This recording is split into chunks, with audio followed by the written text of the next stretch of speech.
Speaking Practice, number 28.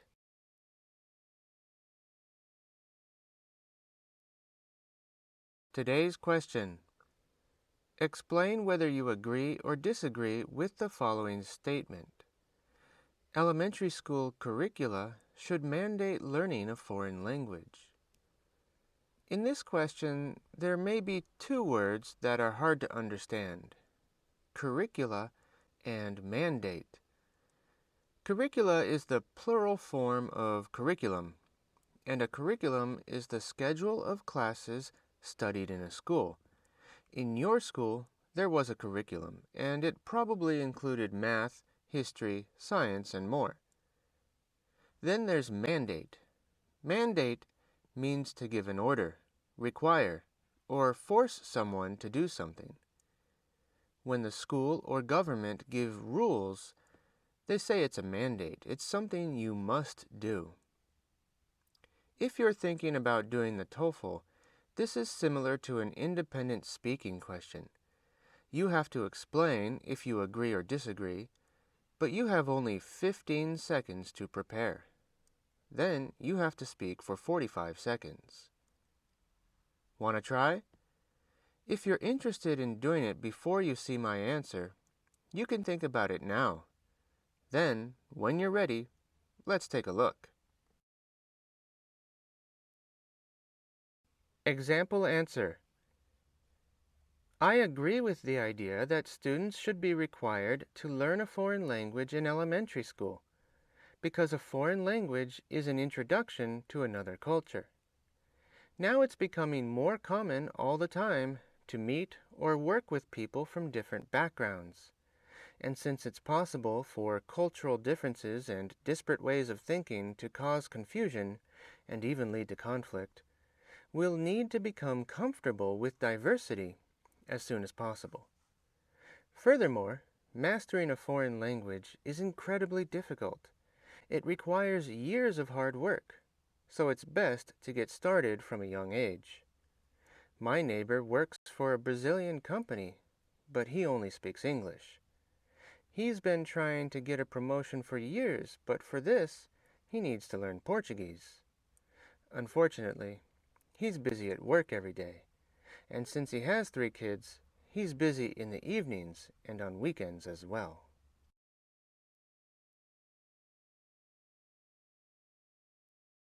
Key words.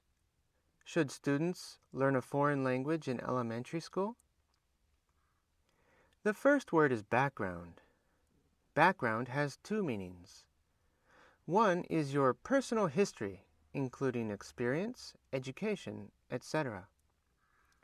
For example, now I'm a teacher, but I grew up in California, worked as a projectionist for many years, and went to university.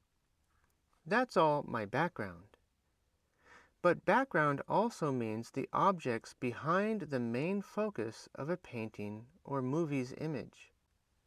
So when you're looking at a painting, the main focus or central image is in the foreground. But around and behind the central image, there are other things in the background. They're in the background. They're in the background. And what are they doing in the background? Next is disparate. Disparate means deeply different, not similar at all. Maybe you know the Queen of England, but do you know Genghis Khan? The Queen is serious but polite. Genghis Khan is brutal and hilarious, in the movies at least. These two are very different. They have disparate personalities. Conflict. Conflict means disagreement, opposition, fighting, and competition. When a group of people argue and fight, some may say that others are wrong and that they disagree with everybody. Then they all just want to fight. Number 4 is diversity. Diversity means having a rich variety, many different kinds of something. In one way, diversity just means there are many choices, many different things. But usually this word is used to describe human diversity. We're all human beings, but we look different, have different histories, and different languages.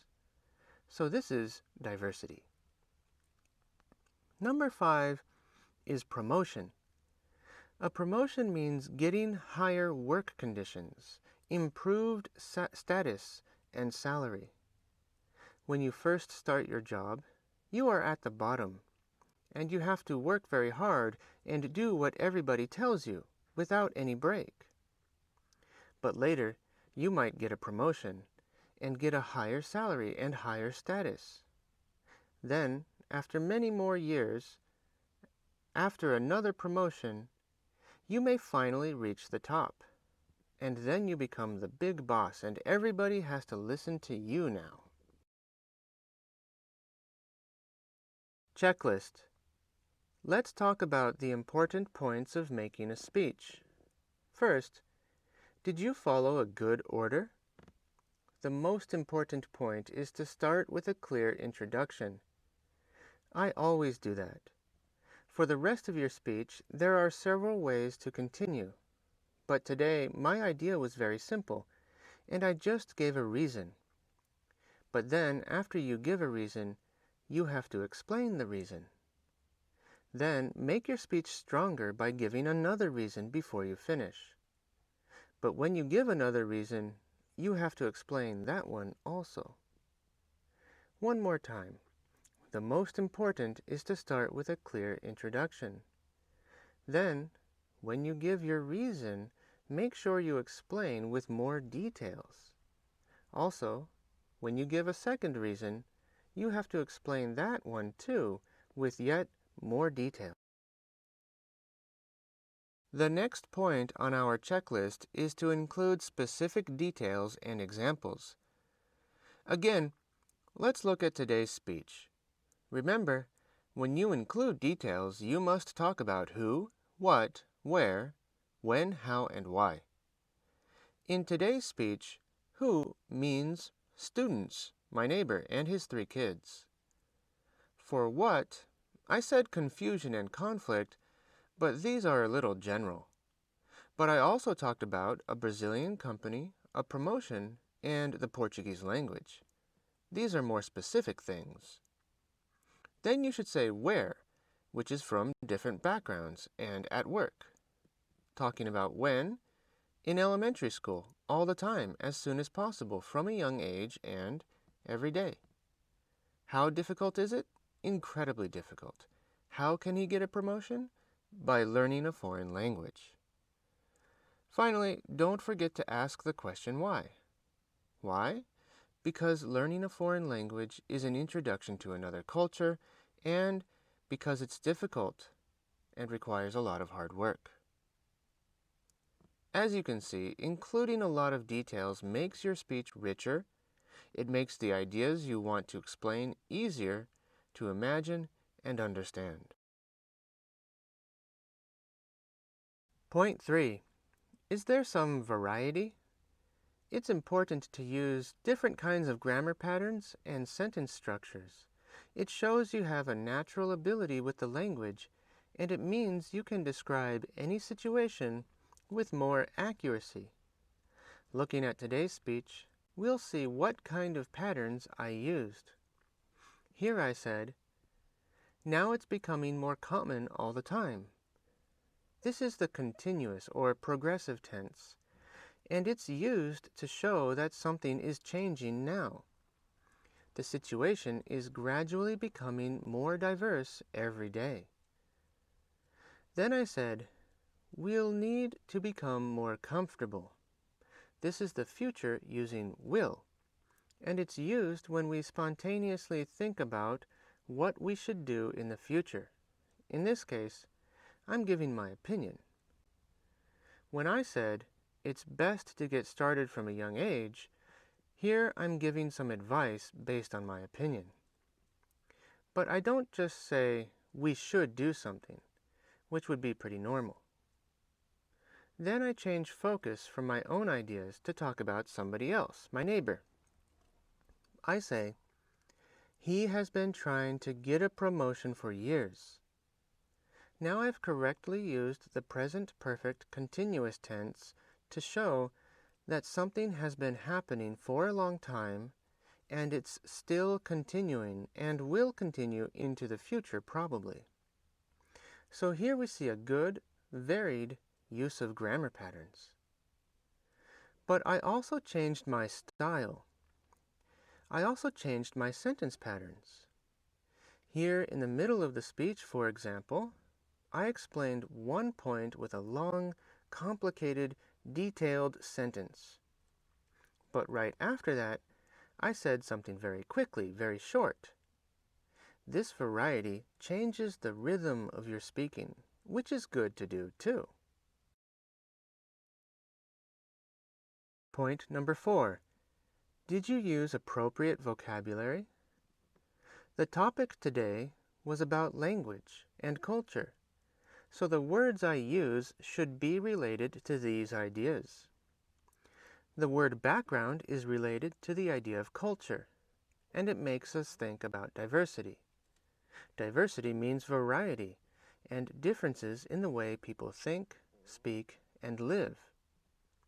When learning a foreign language, what we all want to do is master it. When talking about any skill, we can talk about mastering it, becoming an expert.